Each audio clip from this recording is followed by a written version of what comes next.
아, 비대면으로 또 예배를 드리시는 그곳에서도 하나님의 동일한 말씀 성취, 전보다 더 놀라운 하나님의 하늘 보좌의 능력이 우리가 예배하는 그 자리에 임할 줄로 믿습니다.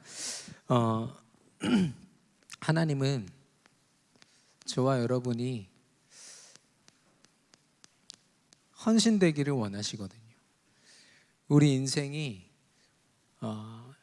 말로만 예수 그리스도가 나의 주인이십니다, 나의 그리스도이십니다 라고 고백하지 아니하고 하나님의 그 절대 계획과 하나님의 천명을 위해서 소명으로 드려지고 사명으로 쓰임받기 원하시거든요. 그것이 바로 하나님의 일을 위한 절대 헌신입니다. 이 절대 헌신의 그 시작이 일심이라고 말씀하셨거든요. 하나님은 여러 진리를 주시지 아니하셨거든요. 예수가 그리스도라는 그 유일한 진리를 우리에게 주신 줄로 믿습니다. 그 유일한 진리와 예수가 그리스도라는 언약만이 하나님이 우리에게 설명하고자 하는 전부거든요. 이 언약이 아니면 아무리 그럴듯한 말씀도, 또 성경에 근거한 말씀조차도 생명의 말씀이 될 수 없고 하늘 보좌로 움직이는 말씀이 될 수 없죠. 오직 예수 그리스도의 말씀을 통해서만 하나님은 하늘 보좌를 움직이시고 성령으로 역사하실 줄로 믿습니다. 그래서 이 강단의 말씀에서요, 이 그리스도의 말씀이 아니면 우리는 두 마음을 품게 된다 말씀하셨습니다. 예수가 그리스도라는 언약으로, 특별히 이 언약이 선포되는 강단의 말씀으로 인생의 결론을 내리는 저와 여러분 되기를 바랍니다. 이 가치를 알 때 비로소 우리는 전심의 모습으로 하나님 앞에 헌신된 삶을 살게 됩니다. 사실 이 전심은요, 우리의 영역이 아닙니다. 전심이란 말은 단 1%, 단 0.1%도 절대 치우침 없이 하나님께 모든 것을 다 드리는 것을 이야기합니다. 올인이라는 건요, 요만큼도 남김없이 완전히 다 드리는 것을 얘기하거든요. 여러분 가능하십니까? 그리고 하나님의 일을 위하여 올 아웃한다, 전력을 다한다. 내가 어떤 다른 계산과 다른 나의 생각을 두지 아니하고 하나님의 일을 위하여 전력을 다해서 내 인생을 드린다. 말은 쉽죠. 우리는 그대로 할 수 없는 연약한 사람들입니다. 그래서 우리가 오직 그리스도로 결론 내릴 때요, 하나님이 하늘 보좌의 능력을 동원하사 우리가 전심할 수 있도록 하나님께서 인도하실 줄로 믿습니다. 우리가 뭘 하면 되냐면 생명걸 가치를 발견하면 됩니다. 하나님의 일을 위하여 내가 왜 살아가는가? 강단의 말씀 아니면요, 이거 절대로 발견 못합니다. 내 필요를 따라서 예배하고 기도하는 사람 절대로 전심의 삶을 살 수가 없습니다. 그리고 이 전심의 응답을 누리는 사람들을 보면 예수 그리스도 외에 참 생명이 없음을 압니다. 그리스도가 전거되지 않으면 절대로 현장에 살아날 수 없음을 알거든요.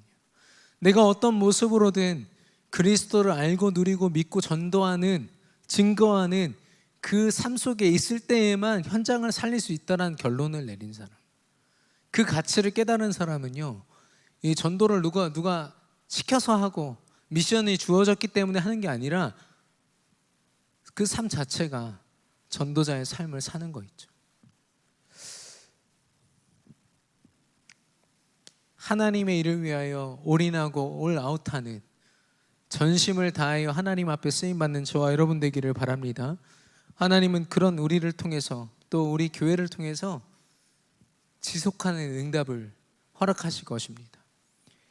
이 또한 우리가 할 수 있는 게 아닙니다. 이번에도 보세요. 이 팬데믹 상황 속에서 당장 법적으로 예배를 함께 모여서 드릴 수 없도록 막아버리니까 우리가 모일 수 없지 않습니까? 우리는 하나님 앞에 모든 것을 드리겠다 말하지만 우리는 사실 우리의 모습을 지속할 수 없습니다. 아까 기도에서도 말씀하셨지만 우리가 당연하게 여기는 것들이 사실 당연하지 않습니다. 당연한 건 오직 그리스도뿐이거든요. 그래서 하나님은 시스템을 세우라고 말씀하십니다. 지속할 시스템. 특별히 이 시스템이 현장에 세워지기를 원합니다. 사실 우리 교회 모든 전 성도가 단 한 명도 교회에 나오지 못하고 예배를 드리는 한이 있더라도 우리가 이 시스템이 확실하다면 각 가정에서, 각 현장에서, 각 업의 자리에서 우리는 예배할 수 있습니다. 흔들림 없이 전도자로 살 수 있거든요. 물론 모이는 이 자리가 너무 중요하지만 우리가 모일 수 없는 상황이 되더라도 우리는 지속할 수 있고 그 안에서 쓰임받을 수 있습니다. 중요한 건 시스템이 세워지지 않으면 우리는 흔들릴 수밖에 없는 거 있죠. 많은 불신자들이요, 지금 이렇게 이 연령과 또 상관없이 이 코로나 블루로 인해서 코로나 블랙, 뭐 레드 이런 표현들이 있는데요, 코로나로 인한 이런 우울증이나 이 마음의 상실감을 이기지 못하고요, 어마어마한 사람들이 지금 극단적인 선택을 하고 어려움 속에 있습니다. 이걸 막을 방법이 없다고 하더라고요. 그런데 그 속에서 불신자들이 어떤 시스템을 찾아가냐면 결국에는 명상이에요. 그리고 또 요즘에 그 굉장히 건강에 도움이 된다고 해서 대두되는 게 불교 운동이죠. 108배 하는 거. 어떤 그 회사 CEO가요, 인터뷰한 내용을 봤어요. 자기는 불교도 아니에요. 그런데 계속해서 어디 현장에 나가지도 못하고 자기 방 안에 있는 그 시간에 뭘 해야 될지 몰라서 건강도 돌볼 겸 108배를 시작을 했는데 자기가 처음에는 막 무릎도 아프고 이런 좀 부작용을 겪었지만 결국에는 거기에 완전 달인이 된 거예요. 1년 넘게 이걸 하면서. 결국엔 이 사람이 어떤 일까지 했냐, 불교에 가서 108번 그 불교 사찰에 가서, 절간에 가서 이 108배를 어떻게 하는지에 대한 강의를 하는 그런 지경까지 됐어요. 세상은 그냥 108배를 하고 명상을 하고 그렇지 않습니다. 사단은 철저하게 시스템을 만들거든요. 불신자들로 하여금 모두가 공감할 수 있도록 이 그 동성애라는 것도 마찬가지입니다. 사단이 그 법을 바꿔가지고 영적 문제 가득한 그 동성애 현장을 대할 때는요, 철저하게 준비된, 역사 속에서 철저하게 준비된 그 모습으로 모든 사람의 공감을 얻을 수 있도록. 어떤 목사가 인터뷰했더라고요. 예수님은 차별을 두시지 않았다. 동성애자들도 사랑하셨다. 아니요, 예수님은 동성애가 죄라고 말씀하셨고 동성애에 빠진 자들이 영적으로 병든 자들이고 치유 대상자라고 말씀하셨습니다. 그런데 마치 이 동성애를 받아들이고 그 법을 제정하는 것이 이 시대의 흐름인 것처럼, 대세인 것처럼, 그렇게 해야만 사람을 사랑하는 것처럼, 그렇지 않으면 사람을 차별하고 그들을 힘들게 만드는 것처럼 철저하게 사단은 시스템으로 움직여지거든요. 근데 우리 전도자들이 교회 안팎에 이 시스템을 갖지 않으면, 우리 개인이 각 현장에서 하나님의 오직 예수 그리스도의 언약을 붙잡고 내 삶을 전심을 다하여 이 시스템을 세우지 않으면 우리는 세상 흐름에 쫓아다닐 수밖에 없습니다. 108번 절하면서 자기 건강을 돌보는 불신자들보다 믿음 가진 우리가 건강 더 나쁘고요, 우리가 그들에게 질 수밖에 없다니까요. 하나님 앞에 절대 헌신을 할 수 있는 우리 모든 세계비전교회 성도님들 되시기를 예수 그리스도 이름으로 축원합니다.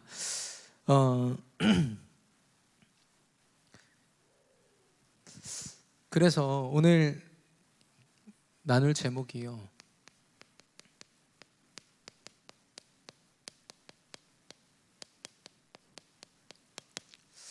흔들리지 않는 자입니다. 마태복음 7장 24절에서 27절이죠.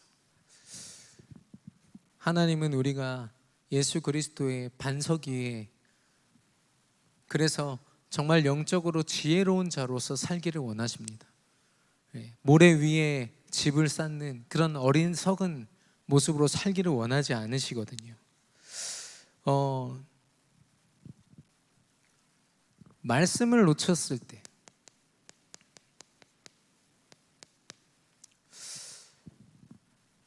여러분 한번 생각을 해보십시오. 이삭이라는 사람이 자신의 장자의 이 축복을 자기 자녀에게 전달하기 위해서 날을 잡았습니다. 그래서 자기 큰아들인 에서에게 자기 고깃국을 끓여와라. 그래서 이제 그런 의식을 행하지 않습니까? 자신의 가졌던 이 가문의 장자의 축복을 전달하는데, 중요한 건 그걸 눈치챈 이 리브가가 자기 둘째 아들, 쌍둥이지만 둘째 아들 야곱을 데려다가 그 장자권을 가로채는 장면, 의식적으로 보면 한 가정의 굉장한 행사거든요. 엄청나게 의미 있는 시간입니다. 근데요, 말씀을 놓치고 믿음을 놓치니까요, 그 모든 시간들이 다 어리석게 보이는 거예요. 거기 참여하고 있는 모든 사람들이요, 다 어리석게 보이는 겁니다. 골리앗을 만난 이스라엘의 모습은 어떻습니까? 모두가 무장을 했겠죠. 왜냐, 전쟁을 해야 되니까요. 그 전장에 천막을 치고 나름대로 전략을 세웠겠죠. 엄청난 군대들이 조성되어 있고, 사울 왕을 중심으로 하는 이스라엘의 군대들이요, 이 블레셋 군대를 맞이하기 위하여서, 상대하기 위하여서 준비되어 있을 겁니다. 그런데 중요한 건 뭐냐? 그 자리에 믿음이 없었던 거죠. 하나님이 저 블레셋을 상대로 우리를 승리케 하실 것이라는 믿음이 이스라엘 진영이 없으니까요, 거기에 있는 모든 어떠한 갑옷과 군인으로서의 어떠한 모습도 다 어리석게 보이는 겁니다. 믿음이라는 건 그렇습니다. 말씀이라는 건 그렇거든요. 구색을 갖추고 또 어떤 눈에 보이는 어떠한 것을 갖추는 것보다 더 중요한 것은 하나님이 우리에게 주신 흔들림 없는 믿음인 줄로 믿습니다. 그 믿음을 갖추는 겁니다. 오직 말씀을 통해서만 우리는 그 믿음을 갖출 수 있거든요. 흔들림 없는 믿음과 고백을 하나님께 날마다 24시간 드리는 저와 여러분이 되기를 예수님의 이름으로 축원합니다. 그래서 우리는 첫 번째로요, 흔들림 없는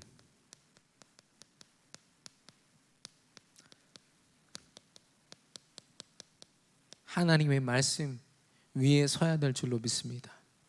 왜냐, 하나님의 말씀만이 완전하다고 하셨거든요. 이사야서 40장 8절에 보니까 꽃은 시들고 풀은 마르고 꽃은 시드나 우리 하나님의 말씀은 영원히 서리라 하라. 하나님의 말씀 말고는 영원한 것이 없는 줄로 믿습니다. 완전한 것이 없는 줄로 믿습니다. 사람들이, 저도 사실 그랬습니다만, 이게 사람이 위기를 만나니까요, 처음에는 저도 믿음이 있기 때문에 하루하루를, 코로나에 확진된 이 하루하루를 믿음으로 보내리라, 이런 다짐을 했습니다. 작품으로 남기겠다. 아마 그런 고백을 저를 통해서 들어보신 분들이 계실 겁니다. 그래서 시작을 했는데요, 이 체력이 완전히 바닥이 나고 걸을 수도 없고 그런 상황이 되니까요, 당장 제 안에 어떻게 해야 하지라는 그런 걱정이 딱 제 안에 각인이 되는데, 그때부터는 온갖 세상 방법들을 인터넷으로 제가 막 찾아보고 있는 거예요. 말씀 앞에 서겠다고 그렇게 결단을 해놓고도 하나님의 완전하신 말씀을 앞에 두고도요, 제가 제 방법을 따라서 살고 있더라고요. 여러분과 저는 어떻습니까? 정말 하나님의 완전하신 말씀이 우리에게 최우선이요, 최선이 되고 있습니까? 하나님은 우리에게 차선책을 주시지 않는다라고 말씀하셨습니다. 하나님은 최선의 말씀을 허락하셨고, 예수 그리스도의 말씀으로 우리 강단의 말씀을 채우셨거든요. 이 말씀만이 우리에게 완전한 줄로 믿습니다. 그래서 이 완전한 말씀을 우리가 붙잡을 때에만 하나님의 충분함을 체험할 수 있습니다. 디모데후서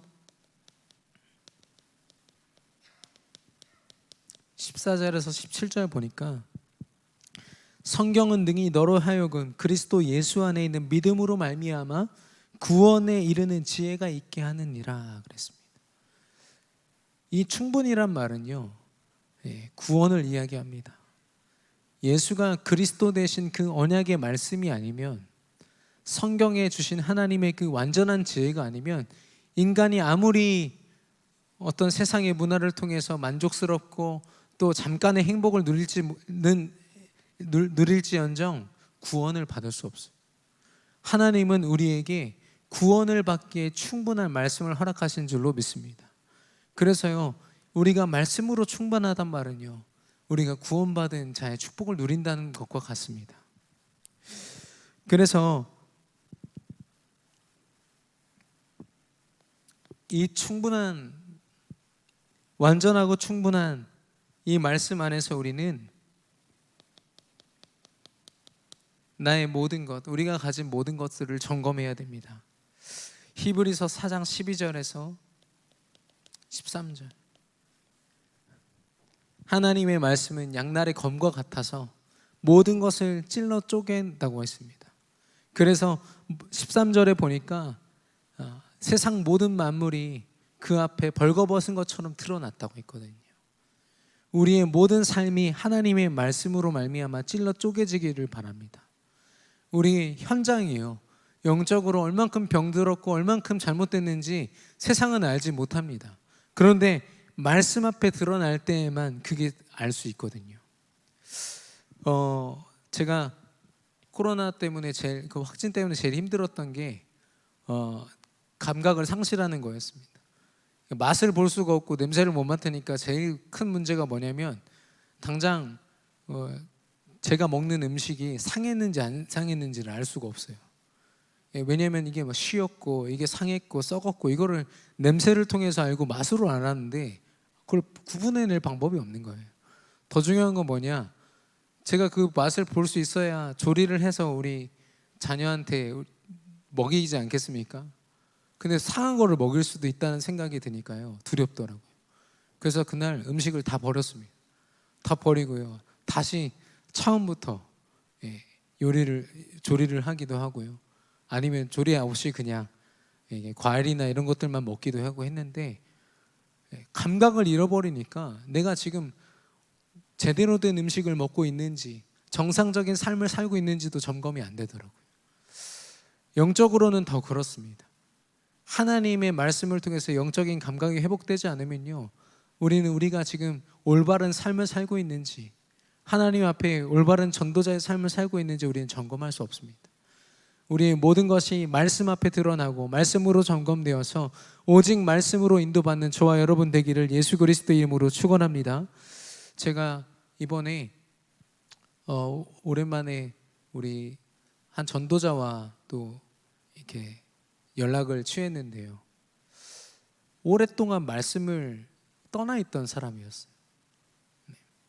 그래서 저도 이제 어려움 속에 있었다 보니까 저를 위로해 준답시고 전화를 먼저 했더라고요. 그래서 이렇게 연락을 취했는데, 그 믿음을 떠나서 사업을 시작했어요. 청년인데요, 사업을 시작하고 자기 나름대로 인생을 하나하나 이렇게 개척해 나가는 거 있죠. 그런데 오늘 주신 강단 이 본문 말씀처럼 믿음의 고백을 다 상실해 있는 거예요. 사업 수완도 생겼고요, 나름대로 자기가 사업을 위해서 사람들도 관리할 수 있는 능력이 생기고 했지만 영적으로는 완전히 바닥을. 그래서 제가 하나님 앞에 서지 않으면, 그리스도의 반석 위에 세우지 않으면 당신이 지금 유지하고 있는 그 사업이 언제 어떤 모습으로 무너질지 알 수 없다. 어쩌면 지금 이미 무너지고 있는지도 모른다. 근데 전혀 못 알아듣더라고요. 예전에 함께 찬양하고 전도한다고 그렇게 눈물 흘렸던 그런 모습은 온데간데 없고요. 한 6개월 정도를 예배 없이 살았거든요. 그러다 보니까 영적으로 완전 무감각해져서 자기가 지금 어떤 인생을 살지 못한 채로 사는 그런 전도자의 모습을 보았습니다. 우리도 마찬가지죠. 우리가 지금 가지고 있는 이 믿음도 날마다 하나님 말씀 앞에, 이 완전하고 충분하고 모든 것 대신 말씀 앞에 우리가 날마다 24시간 나를 세우지 않으면 우리도 우리 믿음을 장담할 수 없습니다. 하나님이 지키시는 그리스도의 반석 위에 세워진 저와 여러분의 믿음이 되기를 예수 그리스도의 이름으로 축원합니다. 이 말씀 위에 우리가 흔들림 없는 영원한 하나님의 말씀 위에 우리가 서 있을 때 비로소 흔들림 없는 기도에 승리할 수 있는 줄로 믿습니다. 어떤 목사님이 그러시더라고요. 기도 좀 그만하고 순종하라고. 이 말이 무슨 말일까요? 왜냐? 우리 중심에 대한 이야기입니다. 하나님은 우리에게 흔들림 없는 영원한 말씀, 예수 그리스도의 완벽한 말씀을 주셨는데 그 말씀으로 기도하지 않고 내가 원하는 기도를 한다는 거죠. 그 상황과 문제에 따라 흔들리는 기도를 한다는 겁니다. 예수님께 어떤 사람이 자신의 그 종의 치유를 두고 할 수 있거든 치유해 주십시오라는 고백을 합니다. 그때 예수님이 꾸짖으시죠. 할 수 있거든이 무슨 말이냐? 믿는 자에게는 능치 못함이 없다라고 말씀하셨습니다. 저와 여러분의 기도가 정말 이 말씀에 근거한 믿음의 기도가 되기를 예수님의 이름으로 축원합니다. 이것만이 우리의 믿음을 지킬 수 있습니다.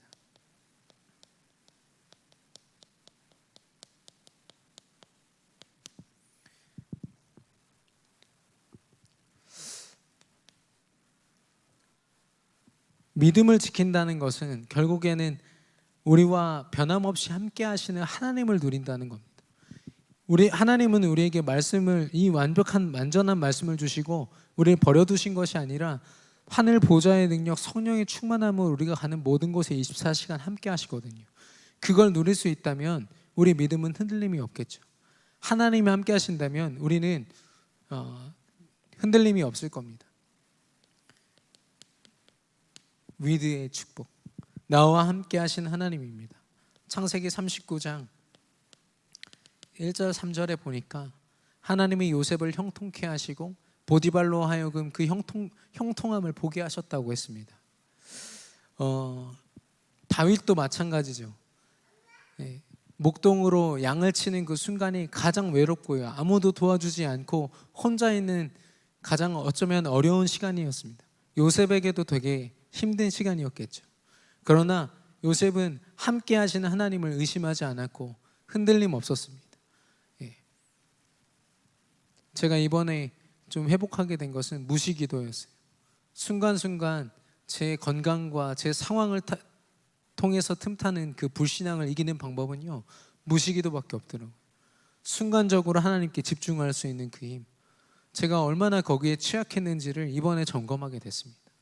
저와 여러분은 어떻습니까? 순간순간 사단은 끊임없이요, 하나님이 나와 함께 하심을 누릴 수 없도록 방해하거든요. 특별히 나라는 사람이 불신앙의 숙주라고 했습니다. 내가 흔들리니까요, 다 흔들리더라고요. 그런데 내가 하나님과 함께하는 축복을 누리니까 누가 뭐라고 해도 상관이 없더라고요. 특별히 혼자 있는 그 시간, 가장 외로운 그 시간, 하나님과 함께하는 위드의 축복을 누리시기를 바랍니다. 두 번째로 임마누엘입니다. 사무엘상 17장 45절에 다윗이 고백합니다. 너는 칼과 단창으로 나오지만 나는 만군의 여호와의 이름으로 나아온다. 다윗이 이런 고백을 한 이유가 무엇입니까? 사실 다윗은요, 이 상황 속에서 굉장히 실망할 수 있는 상황이에요. 왜냐? 누구보다도 믿음을 고백해야 되는 사울 왕이 두려운 나머지 가만히 앉아서 저 골리앗을 상대할 장수를 찾는다 이런 얘기는 했었고 있고, 하나님 앞에 온전히 예배하거나 기도하는 모습은 찾아볼 수도 없고요. 믿음의 선배들이라고 하는 이스라엘의 수많은 병사들, 믿음을 가진 자신의 형들조차도 믿음을 고백하지 않는 그런 상황들. 저와 여러분은 어떻습니까? 우리가 늘 이렇게 같이 모여서 예배하면서 믿음을 함께 고백하고 절대 가능을 고백하는 그런 시간들은 굉장히 은혜가 되겠지만, 여러분 한 분 빼고, 나 자신 빼고 다른 사람들이 다 불신앙 속에 있다고 생각해 보십시오. 교회 일도 마찬가지입니다. 교회 일이 모든 것이 다 믿음 안에서 형통하게 잘 흘러간다면 너무 감사한 일이겠죠. 그런데 그렇지 않더라고요. 각자만의 생각들이 있고요. 각자만의 그 사건과 현상을 바라보는 기준들이 다 있기 때문에요. 어떤 사람은 은혜를 받는데 어떤 사람은 은혜를 못 받아요. 어떤 사람은 굉장한 불신앙 속에서요, 잘못된 지금 기준을 가지고 있는 것을 보기도 합니다. 그런 속에서 우리가요, 임마누엘의 축복을 못 누린다? 사람한테 위로받고 사람한테 의지해서 내가 그 상황을 이겨낸다? 절대 불가능한 거 있죠. 다윗은 거기에 흔들리지 않았습니다. 아무리 다른 사람들이 믿음을 고백하지 못하는 형편없는 모습일지라도 내게 그 믿음을 통해서 역사하신 하나님은 변함없이 나와 함께 하신다. 이게 우리와 함께 하시는 임마누엘의 하나님인 줄로 믿습니다. 그래서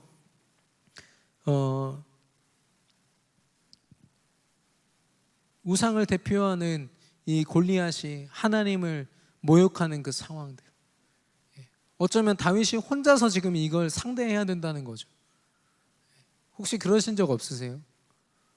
다른 사람들 아무도 믿음으로 하지 않는데 나 혼자 믿음으로 해야 될 것 같은 이 상황들, 굉장히 부담스럽고 힘든 그런 시간들. 다윗은 그게 문제가 되지 않았어요. 왜냐하면 하나님 함께 하시기 때문에. 이 임마누엘의 축복을 누리는 저와 여러분 되기를 바랍니다. 사람의 한계를 넘어서는 저와 여러분 되기를 바랍니다. 흔들림 없는 기도는 원네스의 축복을 누리는 기도입니다. 이런 다윗이요, 뭐 골리앗이야 불신앙의 그런 대표적인 캐릭터니까. 그런데 자기를 사랑해서 낳은 아들 압살롬이 자기를 죽이겠다고 쫓아오고, 자기를 사위로 삼았던 사울 왕이 죽이겠다고 쫓아오고, 이해가 되지 않고요, 상황들이요 전혀 아무리 믿음 안에 있지만 어떻게 이런 일들이 내게 일어날 수 있지 하는 그런 상황들이 다윗에게 일어났습니다. 그때 다윗이 고백했던 고백이죠. 여호와가 나의 목자이시니 내게 부족함이 없으리로다. 이게 참된 원네스의 고백입니다. 빌립보서 4장 11절에 13절. 질병을 가지고 있고 인간의 연약함을 가지고 있던 바울은 궁핍에도 처할 줄 알고 풍부에도 처할 줄 아는 일체의 비결, 내 인생에 어떤 것도 문제되지 않는다 고백하면서 내게 능력 주시는 자 안에서 내가 모든 것을 할 수 있다라고 고백했습니다. 바울이 풍족한 상황 속에서 그런 고백을 한 게 아니라, 바울은 간질병을 앓고 있었고요, 또 자신은 감옥 안에서요 아무도 하고 싶지 않아 하는 그런 모습 속에서 있었습니다. 그런 현실 속에서 이런 고백을 한 거죠. 시편 37편 5절에 보니까 내 길을 여호와께 맡기라, 그를 의지하면 그가 이루시고 라고 했거든요. 다윗의 이 고백이 저와 여러분의 고백 되기를 바라고요, 바울의 이 고백이 저와 여러분의 고백이 되기를 예수님의 이름으로 축원합니다. 그래서 우리의 기도가요, 더 이상 내가 원하고 내가 어떤 생각했던 그 방향대로 이끌어가기 위한 그 기도가 아니라 오직 그리스도의 믿음을 지키기 위한, 그래서 하나님이 나와 함께 하심을 어느 곳에서든지 누릴 수 있는 그런 흔들림 없는 기도가 저와 여러분에게 회복되기를 예수님의 이름으로 축원합니다.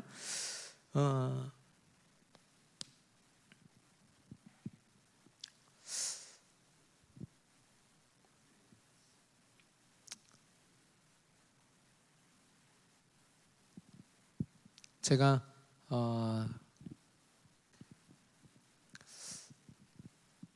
이번에 너무 제 어떤 무기력함과 무능력함을 이게 절실히 체험하는 시간이었는데요.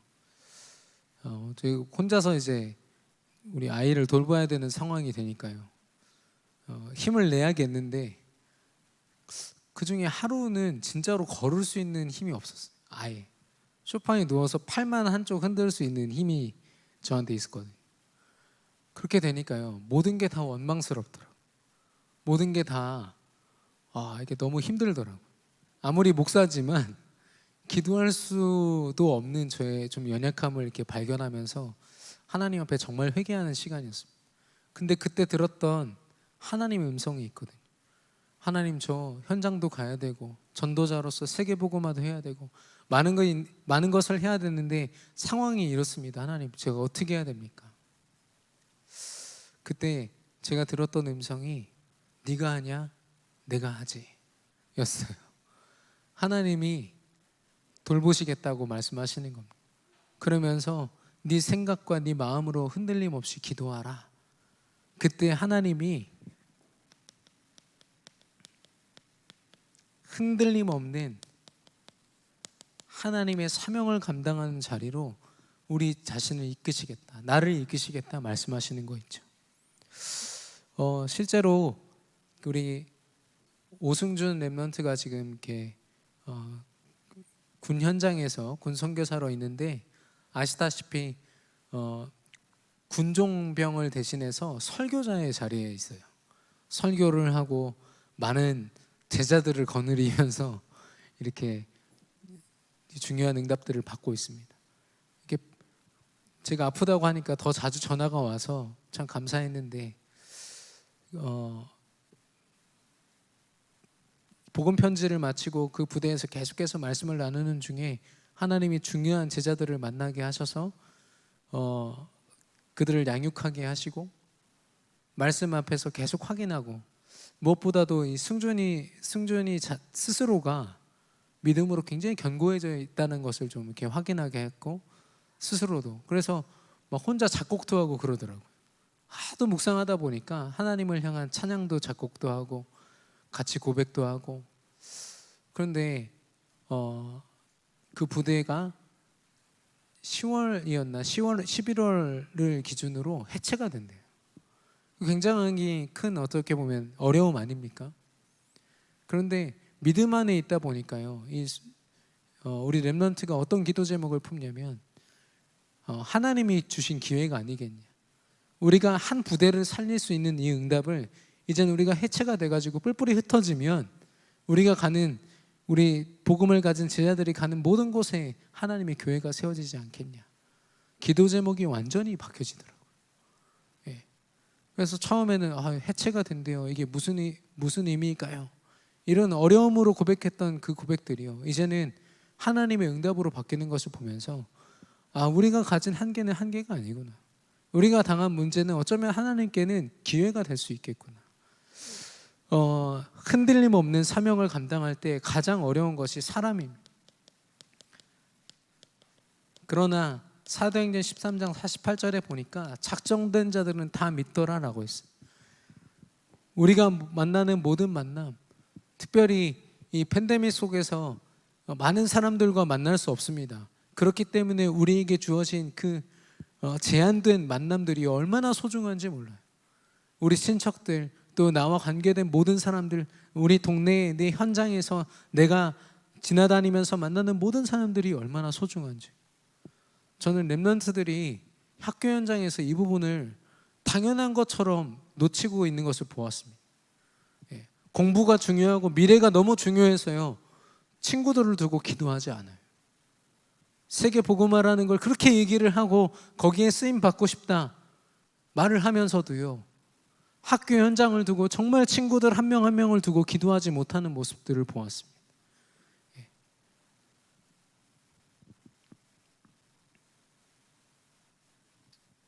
하나님은 하나님의 작정대로 우리에게 그 만남을 허락하셨거든요. 우리가 복음을 전했기 때문에 믿는 것이 아니라 하나님이 역사하실 때 그들이 믿게 될 줄로 믿습니다. 우리는 의심하지 않고요, 현장을 두고 정말 기도해야겠습니다. 두 번째는 사건입니다. 우리에게 주어지는 많은 사건들이 있거든요. 특별히 요한복음 9장 2절 3절. 한 맹인이 있는데 이 맹인이 시력을 잃게 된 것이, 태어날 때부터 이런 장애를 갖게 된 것이 누구의 죄 때문입니까? 하나님의 일을 드러내려 하심이라 말씀하셨습니다. 사람에게 주어진 모든 일들, 생사와 복을 주관하시는 하나님의 계획 속에서 일어난 일인 줄로 믿습니다.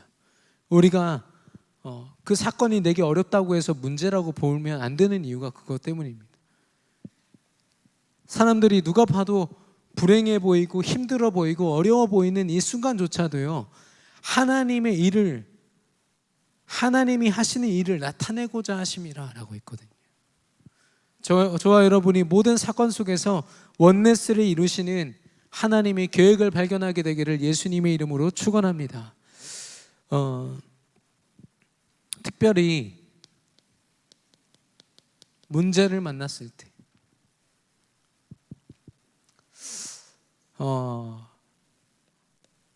하나님의 방법은 노예였고요, 또 포로였고 속국이었습니다.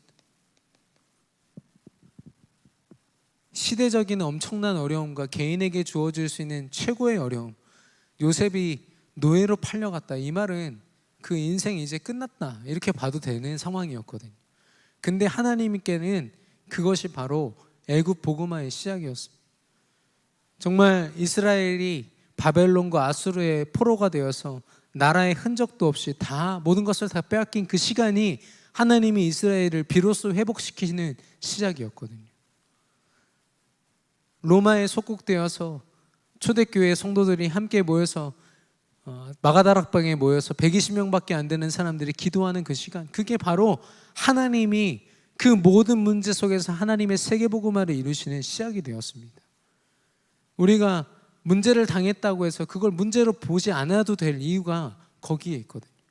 하나님은 오히려 그 문제를 통해서 그들이 할 수 없었던 237 나라 5천 종족을 품게 하셨습니다. 하나님의 구체적인 계획은요, 237 나라와 그리고 그들을 치유하고 우리 가운데 서밋이 일어나서 그리스도의 대사로 서밋의 축복을 누리는,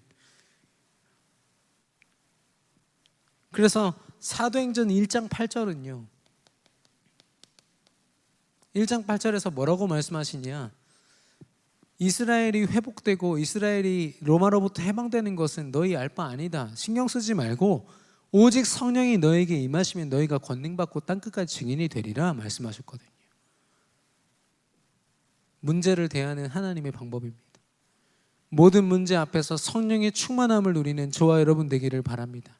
그것이 바로 흔들림 없이 사명을 감당하는 사명자의 모습입니다.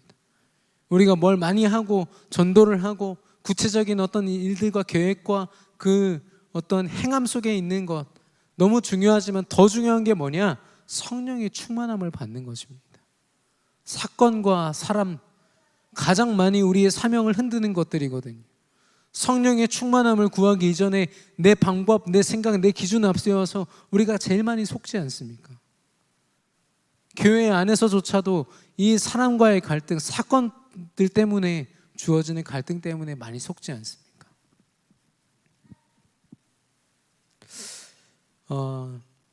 특별히 하나님이 지금 이 팬데믹을 통해서 더 말씀하시는 것이 뭐냐면, 우리가 있는 그곳이 바로 최고의 선교지라는 것입니다. 뭘 많이 하려고 하지 않고요, 내가 있는 그 자리, 하나님이 허락하신 그 자리, 만약에 아무 데도 갈 수 없고 집안에만 있어야 된다, 그곳이 내 최고의 선교지인 줄로 믿습니다. 거기에서 내가 얼만큼 하나님께 집중하고 일심전심으로 하나님께 나아갈 수 있느냐.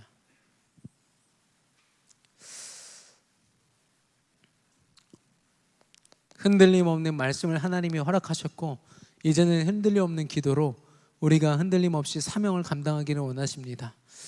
흔들리지 않는 자로, 그런 믿음을 가진 전도자로 승리하시기를 예수 그리스도 이름으로 축원합니다. 메타버스라는 단어를 말씀하셨습니다. 새가족 수련회 메시지에서 어제 말씀을 주셨는데요. 메타라는 말은 초월이라는 뜻입니다. 그리고 벌스라는 말은 우주라는 말이거든요. 초월 우주라는 뜻이죠. 인간의 한계를 모든 것을 다 초월한 우주다, 이 이야기입니다. 인터넷 가상 공간 속에서 사람들이요, 이제는 실제적인 경제 활동과 또 교육 이런 것들이 진행되고 있습니다. 이 메타버스가 결국에는 보면 사단의 완벽한 플랫폼이거든요. 영적으로는 사람들을 전혀 치유할 수 없는 플랫폼이에요. 제동장치가 없습니다. 그 안에서는요, 뭐든지 다 할 수 있어요. 저도 사실 그런 문화를 접하기에 참 제약이 많습니다. 아는 것도 별로 없고요. 지금 계속 공부 중에 있습니다만은, 사단은요, 결국에는 이 메타버스를 통해서 어마어마한 영적 문제들을 인터넷상으로 시공간을 초월해서 퍼뜨릴 겁니다. 이걸 우리가 상대한다. 우리 전도자들이 상대한다. 우리 미래 후대들이 이 메타버스라는 영적인 문제 가득한 현장을 상대한다.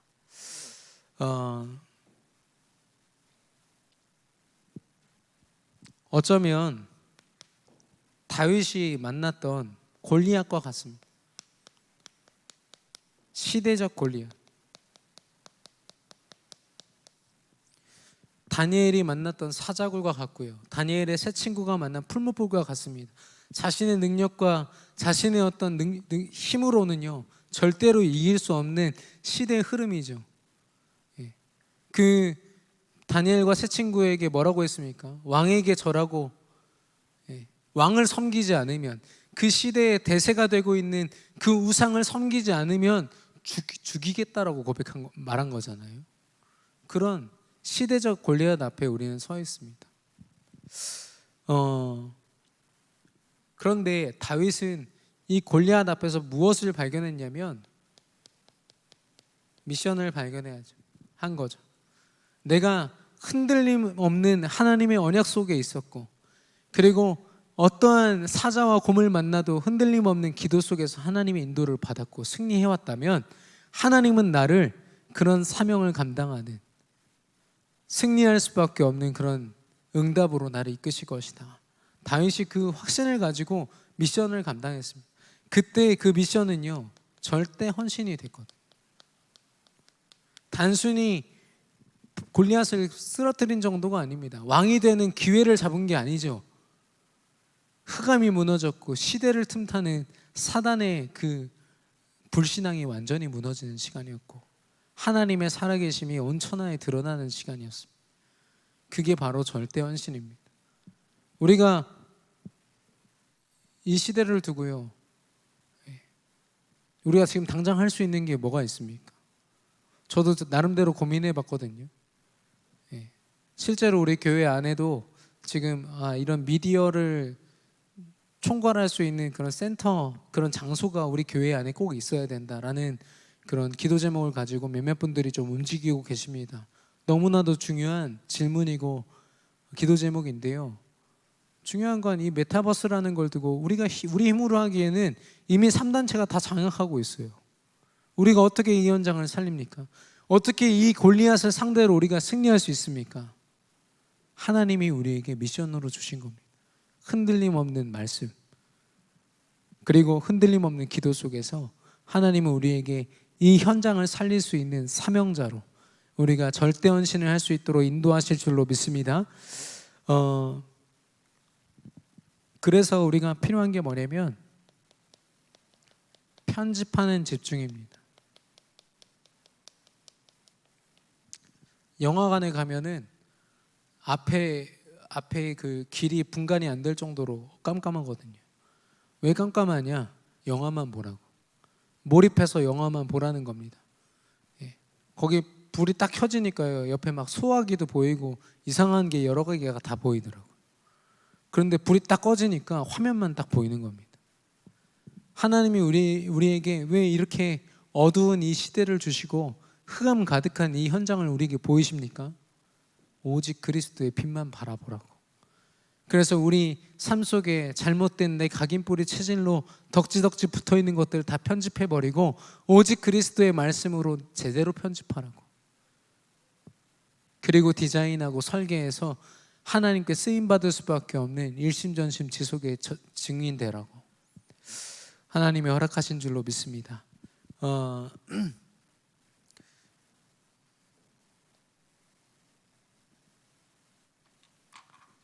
저와 여러분이 이번 주 강단의 말씀처럼 일심전심 지속으로 절대 헌신하는 증인 되기를 원하는데 그 일을 위해서는 우리가 흔들림이 없어야겠습니다. 하나님의 말씀은 흔들림 없는 것처럼 우리의 기도가, 그 말씀을 확신하는 우리의 기도가 흔들림 없기를 바라고, 또 하나님의 주신 현장에서 사명자로 살기를 원하는, 그 사명을 감당하기 원하는 우리의 모습과 우리의 믿음이 흔들림 없기를 바랍니다. 우리 오늘 주신 말씀 붙잡고 이 시간 합심으로 기도하겠습니다.